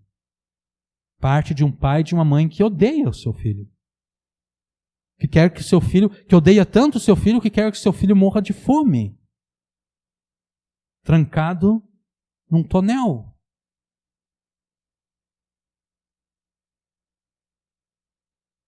Logo, quando o Congresso quer passar alguma lei proibindo qualquer tipo de punição física dos pais sobre os seus filhos, porque, coitado do menino aqui, gaúcho, há alguns anos atrás foi morto pela madrasta e pelo pai, não faz nenhum sentido, porque a disciplina bíblica não implica matar algo, não implica matar a criança. Ou porque aquele casal, o casal Nardoni, lá já há alguns anos atrás, empurraram a guria janela abaixo e a guria morreu na queda. Isso não é disciplina. Isso é violência, isso é tortura, isso é crueldade.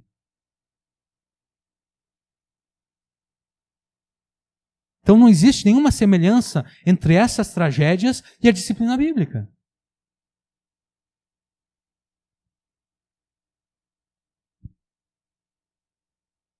Quem age assim com os seus filhos, disciplinando eles com ira, com ódio, não está demonstrando verdadeiro amor e nem os está os disciplinando de fato. Porque a disciplina, ela serve para ensinar uma lição. Esse é o objetivo da disciplina. É ensinar uma lição. É ensinar que aquilo não deve ser mais feito. Só que quando se disciplina com ira no coração, com ódio no coração, com raiva, com irritação, a criança não vai aprender a lição. Pelo contrário, a criança vai se rebelar cada vez mais.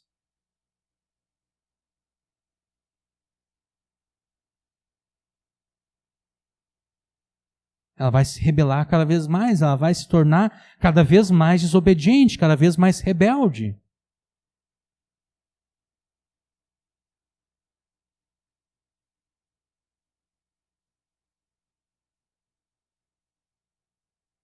Quem age assim com seus filhos não está demonstrando verdadeiro amor e nem os está disciplinando, mas demonstra ira e rejeição pelos seus filhos, a quem deveriam amar e querer bem. Então, como vimos antes, o amor de Deus pelos seus filhos o leva a nos dar saúde física, saúde mental e também a abençoar o nosso trabalho e os nossos bens. Mas é por este mesmo amor que Deus tem pelos seus filhos que Ele também nos disciplina e nos repreende. Isso quer dizer que nós, como filhos de Deus, devemos receber todas as coisas como prova do amor de Deus. Sejam essas coisas boas, sejam elas ruins. Tudo é prova do amor de Deus por nós. Por quê? Porque o que demonstra que de fato somos filhos de Deus não é uma saúde perfeita. O que demonstra que de fato nós somos filhos de Deus não é uma saúde perfeita, porque isso os incrédulos também possuem. As pessoas não precisam ser filhas de Deus para terem uma saúde perfeita. O que demonstra que de fato somos filhos de Deus não são as bênçãos materiais. Não é a abundância de posses e de bens que demonstram que somos filhos de Deus, porque isso os incrédulos também possuem. A pessoa não precisa se tornar crente em Jesus para se tornar rica. Ela pode muito bem se tornar rica sendo incrédulo. O que demonstra efetivamente que somos filhos de Deus é a preocupação de Deus em nos disciplinar e repreender. É dessa forma que o escritor de Hebreus argumenta ao citar esses versos. Já esquecestes do ânimo de que ele vos fala como a filhos. Filho meu, citando aqui Hebreus 3:11, filho meu, não desprezes a disciplina do Senhor, nem fiques desanimado quando por eles és repreendido, porque o Senhor disciplina quem ama e pune a todo o que recebe como filho. É visando a disciplina que perseguis, Deus os trata como filhos, pois qual é o filho a quem o pai não disciplina?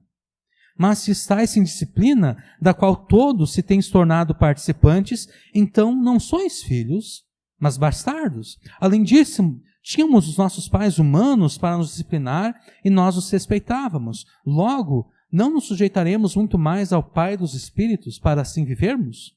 Pois eles nos disciplinaram durante pouco tempo, como bem lhes parecia, mas Deus nos disciplina para o nosso bem, para sermos participantes da sua santidade. Nenhuma disciplina parece no momento ser motivo de alegria, mas de tristeza, mas depois produz um fruto pacífico de justiça nos que por ela têm sido exercitados.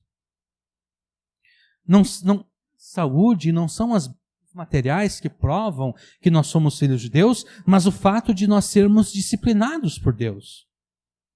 E por que isso? Porque Deus não tem um compromisso com os incrédulos. Deus não tem compromisso com aqueles que não são filhos dele. Como o pai gosta de dar aquele exemplo, que ele já citou várias vezes, estávamos eu e a Ágata brincando com outras crianças na rua. E o pai percebeu que o movimento de carros estava ficando grande. E daí ele gritou ali de cima: sai da rua, vocês vão ser atropelados ainda. Isso é uma coisa que só um adulto diz, né? A criança ela não pensa que ela vai ser atropelada. Mas as crianças, elas não ouvem os adultos, né? A gente continuou brincando. E daí o pai pensou o seguinte: bom, quem eu amo? Eu amo o João Mateus e a Ágata. Eu sou responsável pelo João Mateus e a Ágata. Então ele nos chamou para dentro. Mas ele não foi em cada criança que estava ali na rua dizendo: sai daqui e vai para tua casa. Não é responsabilidade dele. Não são filhos dele. Ele já avisou uma vez, ele disse: sai da rua que tem muito carro passando por aí, vocês ainda vão se machucar, vão ser atropelados. Ele avisou uma vez, ele não tem obrigação de avisar uma segunda vez, uma terceira vez. Ele só é responsável pelos filhos dele, ele só é responsável por aquelas crianças que ele de fato ama. E Deus pensa assim também.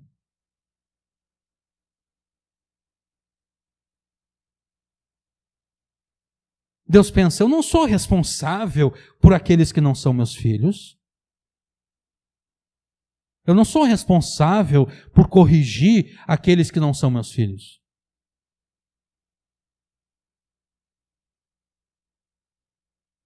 Por isso que a prova de que alguém é filho de Deus é o fato dessa pessoa ser disciplinada por Deus. É o fato de Deus se importar tanto com aquela pessoa a ponto de discipliná-la. Porque quando meu pai chamou a mim e a minha irmã para dentro de casa por causa do movimento na rua e não mandou as outras crianças para a rua, o que meu pai demonstrou? Que ele amava mais a mim e a minha irmã do que as outras crianças. Que ele se importava mais comigo e com a minha irmã do que as outras crianças. E é normal. É assim que deve ser. Porque se não existe nenhuma diferença entre o amor que um pai sente pelo seu filho e pelas outras crianças, então não existe nenhuma diferença entre o seu filho e as outras crianças. Ou a gente pode colocar de uma outra forma. Se um homem casado ama a sua mulher da mesma forma como ele ama a todas as mulheres, então não existe nenhuma diferença entre a mulher dele e todas as outras mulheres.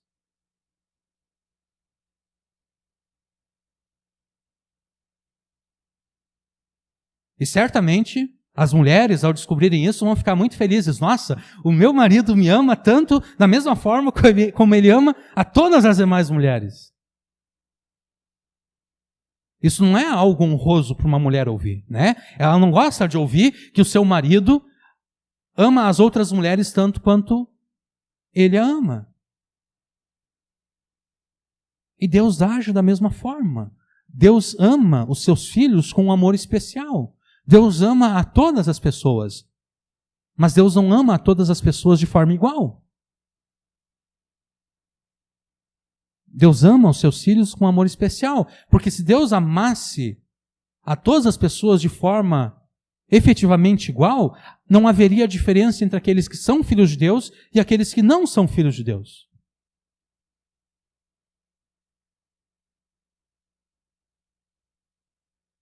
Deus tem um compromisso com seus filhos, e esse compromisso tem um propósito claro: fazer com que os seus filhos sejam participantes da sua santidade, para que eles sejam habilitados a viver eternamente com Ele nos novos céus e na nova terra. Por isso mesmo nós não devemos rejeitar a disciplina de Deus, e nós não devemos nos enojar da sua repreensão. Rejeitar aqui tem o sentido de desprezar, de demonstrar de ter sentimentos de aversão ou grande desprazer. Enojar traduz a palavra que significa sentir nojo, detestar, odiar, ou seja, ter um sentimento ou atitude de repulsa. Nós não devemos desprezar e nem odiar a disciplina de Deus e a sua repreensão, porque elas visam o nosso bem já agora nesse mundo e a nossa bem-aventurança e felicidade eternas. E nós demonstramos que não desprezamos e não odiamos a disciplina de Deus e a sua repreensão com duas atitudes que se complementam. A primeira atitude é que, assim como Jó, nós devemos estar dispostos a receber de Deus tanto o bem quanto o mal. Depois que Jó perdeu todos os seus bens, depois que Jó perdeu todos os seus filhos, e depois que Jó perdeu a sua saúde, a sua mulher lhe disse o seguinte: tu ainda te mantens íntegro? Amaldiçoa a Deus e morre. Mas ele lhe disse: tu falas como uma louca, como alguém que não tem sabedoria. Por acaso receberemos de Deus apenas o bem e não também o mal, não também a desgraça? Em tudo isso Jó não pecou com os seus lábios. Aqui cai por terra essa teologia que pretende ser mais sábia do que Deus, que diz que Deus somente concede coisas que a nossa sabedoria humana e mundana considera como sendo boas. É muita presunção e prepotência querer receber de Deus somente o bem e não aquilo que nós consideramos como sendo mal. A primeira atitude, então, é imitarmos a Jó. É considerarmos que se nós recebermos de Deus o bem, nós não temos o direito de rejeitar o mal.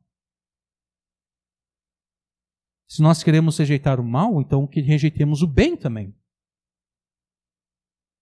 Então a primeira atitude que mostra que não rejeitamos e nem odiamos a disciplina de Deus e a sua repreensão é que nós não rejeitamos o sofrimento como se algo estranho e incomum estivesse acontecendo conosco. E a segunda atitude que complementa essa é que nós aproveitaremos cada sofrimento como sendo a oportunidade que Deus nos dá para nos arrependermos dos pecados cometidos e assim corrigirmos as nossas vidas. Na semana passada nós vimos como Deus corrige o nosso estilo de vida à medida em que reconhecemos que Ele é soberano tanto sobre as nossas circunstâncias, como também sobre o modo como nós devemos responder a essas circunstâncias. Mas quando nós falhamos em corrigir as nossas vidas por bem, o amor de Deus por nós o leva a nos colocar em circunstâncias de sofrimento e dificuldade, nos dando, no meio dessas circunstâncias difíceis e de sofrimento, a oportunidade para que nós nos arrependamos, voltemos atrás e obedeçamos novamente. Estou conjugando errado aqui os verbos. Mas se, por outro lado, nós rejeitarmos o sofrimento, e nós não enxergarmos o sofrimento, a oportunidade que Deus nos dá para o arrependimento e sermos corrigidos pela obediência a Ele, o que nós rejeitamos, na verdade, não é meramente o sofrimento, mas o amor de Deus. Porque é o amor de Deus que trouxe esse sofrimento como disciplina sobre nós. Quando um filho nosso rejeita a disciplina que nós impomos sobre ele, esse filho, essa filha, está rejeitando o amor dos seus pais. Esse filho, essa filha está dizendo que ela preferia que os seus pais não a corrigissem, não o corrigissem. Ela preferia que os seus pais não os amassem. Eles prefeririam que os seus pais não os amassem, a ponto de se importar com eles, a ponto de se importar a ensiná-los a agir de forma correta. Quando nós rejeitamos o sofrimento, nós rejeitamos o amor de Deus. Nós rejeitamos o amor de Deus que não permite que nós continuemos o nosso pecado. Rejeitar a disciplina de Deus sobre nós é equivalente a rejeitar a Jesus como Senhor e Salvador. Porque Jesus foi enviado para que nós fôssemos salvos dos nossos pecados. A disciplina é enviada para que nós sejamos ensinados por Deus a obedecê-lo, a não cometer pecados. Rejeitar a disciplina é rejeitar o amor de Deus, é rejeitar o mesmo amor que levou Deus a enviar Jesus para sermos salvos dos nossos pecados. E se rejeitamos o amor e a bondade de Deus na sua disciplina para conosco, nós mostramos que não somos filhos de Deus. Porque como poderíamos ser filhos de Deus se rejeitamos o seu amor que deseja nos corrigir para sermos participantes da sua santidade e para vivermos com Ele eternamente, como escreveu o autor de Hebreus? Assim como você não haverá de rejeitar a cura, a saúde e nem as bênçãos materiais que Deus graciosamente dá aos seus filhos, não rejeite você também o sofrimento que Deus usa para te disciplinar e repreender. Não seja como a mulher de Jó, que pensava ser mais sábia do que Deus. Porque ao ser sábia aos seus próprios olhos, ela se mostrou uma verdadeira louca, uma verdadeira nécia, uma verdadeira ímpia. Seja como Jó, que confiava na sabedoria de Deus e o reconhecia em todas as circunstâncias. Não rejeite o sofrimento que Deus usa para te disciplinar e repreender.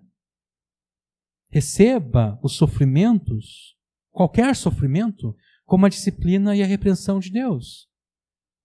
Receba qualquer sofrimento que você venha experimentar como sendo a oportunidade que Deus te dá para o arrependimento.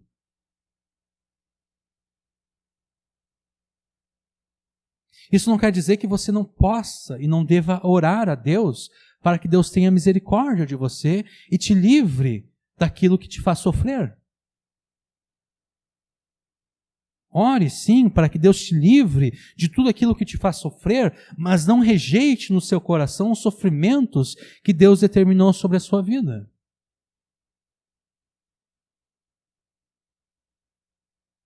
Ore sim para que Deus te livre de tudo aquilo que te faz sofrer, mas ao mesmo tempo reconheça esses sofrimentos como a oportunidade que Deus te dá para o arrependimento.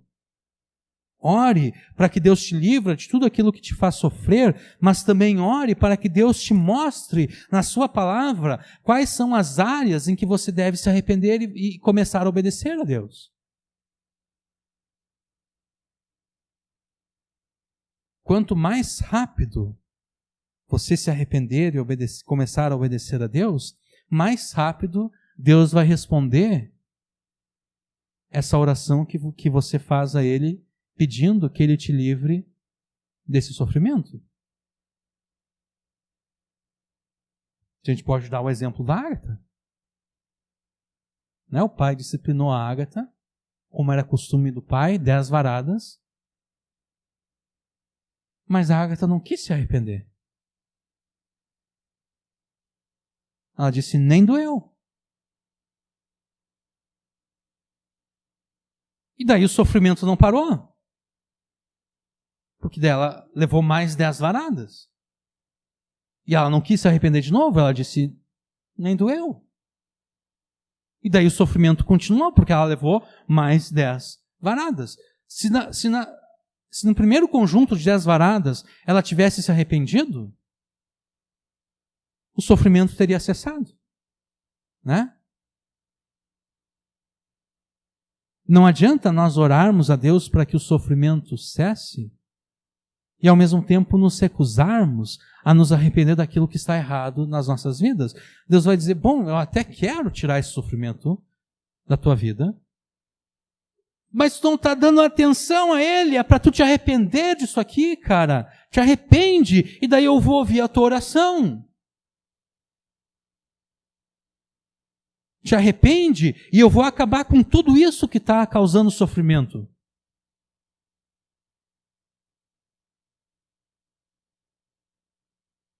É hipocrisia orar a Deus pedindo que Ele tire de nós aquilo que nos faz sofrer, mas ao mesmo tempo nos recusarmos a nos arrepender daquelas coisas que estão erradas nas nossas vidas.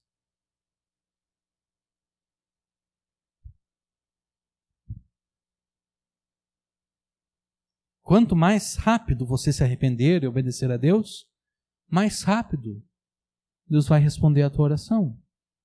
Mais rápido, Ele vai tirar, Ele vai desfazer tudo aquilo que te faz sofrer. O amor de Deus te proporciona cura, saúde e bênçãos materiais. Mas o melhor do amor de Deus é fazer você participante da sua santidade, habilitando você para a vida eterna. Porque sem santificação, ninguém verá o Senhor. Escreve o escritor de Hebreus no contexto no qual ele cita os versículos 11 e 12, lá no capítulo 12 de Hebreus. Obedeça de coração aos mandamentos de Deus e você viverá longa e abençoadamente. Seja fiel e leal e você será bem visto por Deus e pelos filhos de Deus. Confie em Deus e na sua sabedoria em todas as circunstâncias e Ele vai corrigir o teu estilo de vida. Tema ao Senhor e cesse de praticar o mal e Ele te dará saúde física e psicológica. Honre a Deus com tudo que você é e tudo que você tem e Ele abençoará o seu trabalho e os seus bens. Não rejeite os sofrimentos dessa vida, mas se deixe corrigir pela disciplina do Senhor e você será feito participante da sua santidade e com Ele, com Deus, você viverá eternamente. Confie na sabedoria de Deus, tema-o e honre-o, e Ele te dará o melhor do seu amor. Amém.